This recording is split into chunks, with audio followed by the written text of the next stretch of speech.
On va maintenant s'intéresser aux valeurs constantes en JavaScript.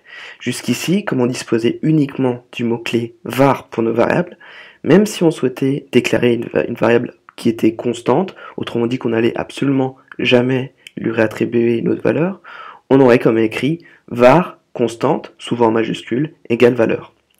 Le problème avec ça, c'est que par la suite, si par exemple je souhaite modifier la valeur de pi, 2.13, je peux le faire sans absolument aucune erreur qui n'est soulevée lors de l'exécution.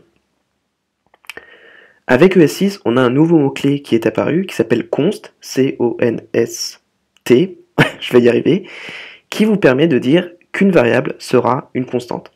Autrement dit, si on reprend dans cet exemple, et qu'on écrit const pi égale 3,14, et qu'on garde ce changement de valeur, on aura une erreur qui s'affiche, puisque on cherche à assigner une nouvelle valeur à une variable qui est dite constante. Autre petite particularité avec const, c'est comme avec let, autrement dit, chaque variable const qui sera déclarée dans un bloc sera uniquement disponible dans ce scope, dans cet environnement.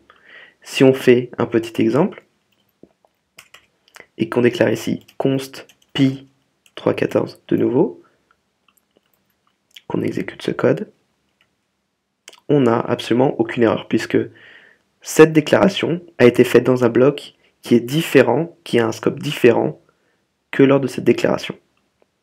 Si on souhaite résumer l'utilisation de const, utilisez-le simplement quand vous savez que vous allez attribuer à une variable une valeur qui ne changera jamais.